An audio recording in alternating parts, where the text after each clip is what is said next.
তখন আল্লাহর কসম আমার মনে হচ্ছিল যে এখন মনে হয় প্লেনটা ভেঙে পড়ে যাবে আসমান থেকে। যেদিন এই 25 ডিসেম্বর ছিল ওই দিন আমি আবার এয়ারে ফ্লাইও করছিলাম, সম্ভবত কক্সবাজার যাচ্ছে প্রোগ্রাম।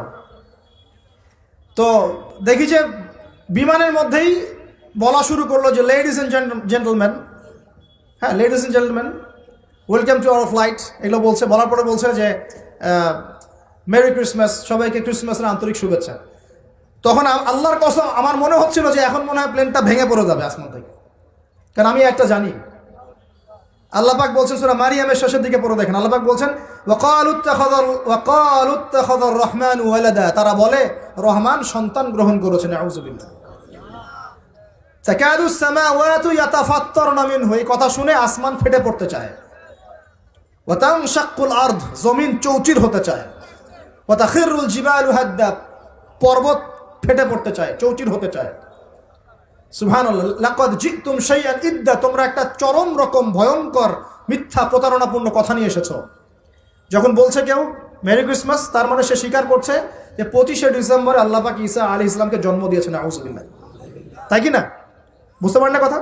আর আমরা নামাজে বলছি লাম ইয়ালিদ ওয়া লাম ইউলাদ কুল হুয়াল্লাহু আহাদ আল্লাহুস সামাদ। লাম ইয়ালিদ, তিনি কাউকে জন্ম দেন নাই, ওয়া লাম ইউলাদ, তাকেও কেউ জন্ম দেয়নি, ওয়া লাম ইয়াকুল লাহু কুফুয়ান আহাদ। একবার এই সূরা পড়লে কোরআনে 3 ভাগের 1 ভাগ পড়ার নেকি হয়ে যায়। 3 বার পড়লে 1 খতম কোরআনের নেকি হয়ে যায়।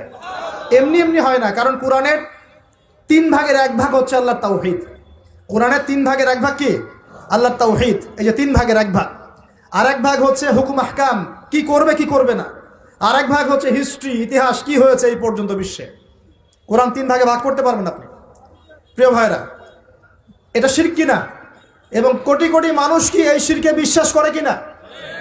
এখন ওই সমাজে গিয়ে যদি আপনি বলেন সামাজিকতার খাতিরে মেনে নিচ্ছি যে এটা শিরক, তারপরে আমি একটা আপোষ করলাম, চলবে? এখন কিছু মানুষ সামাজিকতার দোহাই দেয়। সামাজিকতা কোন সমাজে? যে সমাজ আমাকে শিরক শেখায় ওই সমাজ, যে সমাজ আমাকে হারাম খাওয়া শেখায় সেই সমাজ, যে সমাজে মানুষ বেদাতি আমল করে সেই সমাজ। কোন সমাজের পূজা করবেন? কোন সমাজের ইত্তেবা করবেন? যেই সমাজ নবী সাল্লাল্লাহু আলাইহি ওয়াসাল্লামের আদলে গড়া সমাজ, সেই সমাজের আমরা তাবেদারি করবো ইনশাআল্লাহ। আর যেই সমাজ জাহেলিয়াতের আদলে গড়া, সেই সমাজের তাবেদারি করতে হবে। আল্লাহ পাক বোঝার তৌফিক দান করুন।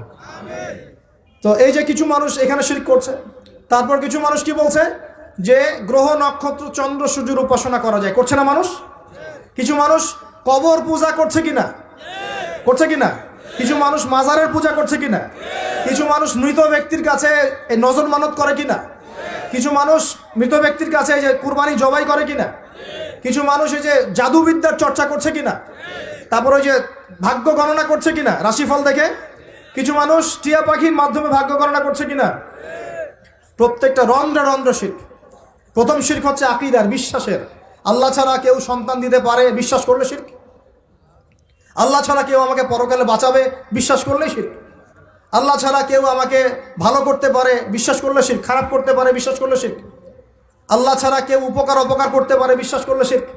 আল্লাহ থেকে সব হয়, এই কনসেপ্টের বাইরে গেলেই শিরক হয়ে যাবে। সব কিছু কার থেকে হয়? তো এই যে লা ইলাহা ইল্লাল্লাহ একটা আকীদার বিষয়। প্রথমে আকীদার মধ্যে শিরক ঢুকেছে, একটা শিরক ঢুকেছে আমলের মধ্যে। আর শিরকু ফিল আমাল, আমলগুলোর মধ্যে কিরকম? এই যে আল্লাহ বাদ দিয়ে অন্য কাউকে সেজদা করা, আল্লাহ বাদ দিয়ে অন্য কারোর জন্য নজর মানত করা, আল্লাহ বাদ দিয়ে অন্য কারোর জন্য যে আপনি কুরবানি করছেন, হ্যাঁ আল্লাহ ছাড়া অন্য কারোর কাছে দোয়া করছেন, সবই শিরক। এই যে আপনি হাতের মধ্যে একটা বালা পরে আছে, বালাটা খুলতে বললে খোলেন না, কেন খোলেন না? আপনার ধারণা এটা খুলে ফেললে আপনার ক্ষতি হবে, রোগ আর ভালো হবে না। এই যে আকীদা, শিরকি আকীদা, শিরকি আকীদা, টাটকা শিরকি আকীদাটা যদি মনে করেন যে এটা খুললে, এই যে আংটি একটা পরেছেন মনে করেন, এই নিয়াতে পরে থাকেন যে এই আংটি পরার পরে আমার রোগ ভালো হবে, টাটকা শিরক এটা। এমনি যদি পড়েন সৌন্দর্য বর্ধনের জন্য পড়েছি, কোনো সমস্যা নাই, ইন্নামাল আমালু বিন্নিয়াত।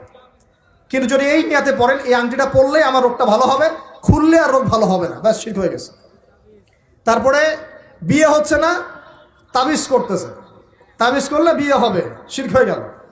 আবার একজন একজনকে ভালোবাসে, অবৈধ ভালোবাসা, বৈধটা না অবৈধটা। এখন তার আবার বিয়ে ঠিক হয়েছে এক জায়গায়, এই বিয়ে সে ভাঙাবে, কবিরাজের কাছে গিয়ে বিয়ে ভাঙানি করতেছে, চালাচালি করতেছে, নকশা আঁকতেছে, করে না? স্বামী স্ত্রীর কথা শোনে না, স্ত্রী চলে গেছে কবিরাজের কাছে, গিয়ে বলছে আমার স্বামী আমার কথা শোনে না, তাবিজ করবো, তাবিজ দেন। স্বামী ঘুমায়, বালিশের নিচে দেখে তাবিজ। আছেন এরকম কুফরি কালাম? সবই